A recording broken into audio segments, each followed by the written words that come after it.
The first thing Andrew remembered was the sound. Not the screech of tires, the clock. Tick, tick, tick. He opened his eyes beneath the harsh lights of a hospital room. His head throbbed. His ribs burned every time he breathed. "You gave us quite a scare." A nurse smiled as she adjusted his IV. Without thinking, Andrew reached for her hand. The world vanished. The nurse stood 20 years older, her hair silver beneath the fluorescent lights of another hospital. She laughed at a joke someone had told her. Then she clutched her chest. Machines screamed. Doctors rushed in. The digital clock on the wall flashed. October 18th, 2046, 2:14 p.m. Darkness. Andrew jerked backwards so violently he nearly tore out his IV. "What happened?" the nurse asked. His voice cracked. "You're going to die." She gave him the patient smile reserved for people recovering from head injuries. "You should get some rest." He convinced himself it had been a dream, until he shook the doctor's hand before discharge.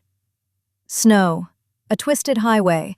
A truck jackknifed across black ice. The doctor's car disappeared beneath 18 wheels.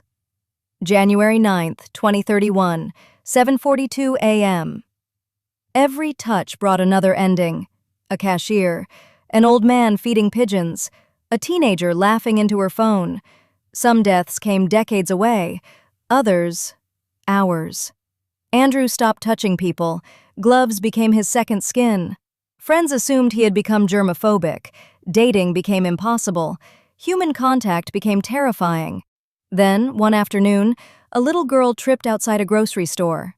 Instinctively, Andrew caught her before she hit the pavement. Their hands met. A swimming pool. Bright summer sun, children screaming with laughter. Then silence. The girl's small body floated motionless beneath the surface. August 3rd, 2028, 4:11 p.m. She was only 12. "No." Her mother hurried over. "Thank you so much for catching her." She reached out to shake his hand. He stepped away. "I'm sorry." He ran. For weeks, he debated whether to intervene. Finally, he found the family. He never mentioned visions or death. Instead, he told them he worked in pool safety and urged them to enroll their daughter in swimming lessons, install better fencing, and never leave children unattended around water. The mother looked skeptical. The father thanked him politely. Andrew left, unsure whether any of it mattered. August arrived. He barely slept. On the afternoon of the 3rd, he sat in his apartment staring at the clock. 4:11 p.m. came and passed. No knock at his door, no crushing certainty, just silence. He laughed for the first time in months. Maybe the future could change. Hope made him careless. A week later, an elderly neighbor struggled with groceries. Andrew helped. Their fingers brushed. A peaceful bedroom, morning light. Family gathered around the bed. The old man smiled one last time before closing his eyes. 23 years from now. Natural. Loved. Unafraid. Not every death was tragic. Some were simply the end of a long story.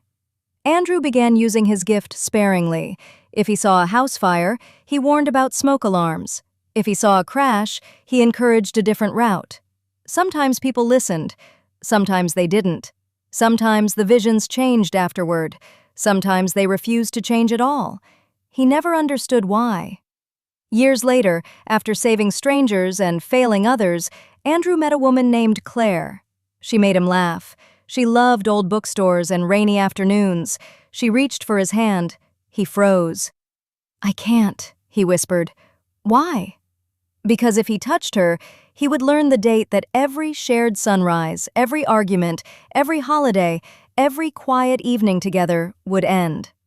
Some knowledge, he realized, was too heavy to carry. Claire gently took off one of his gloves anyway. Their fingers met. The vision came. But it wasn't Claire he saw. It was himself. Older, weaker, holding her hand. She was crying. He smiled at her, squeezed her fingers one last time, and closed his eyes. November 6th, 2074, 8:52 p.m. The vision faded. Andrew looked up. Claire was still standing there, waiting. "What did you see?" she asked. For the first time since waking in that hospital, Andrew wasn't afraid. He smiled. "I saw that we have a long time together." Then, without saying another word, he took her hand again, not to glimpse the end, but to begin the years in between. If you enjoyed this story, please subscribe to our channel. Thank you.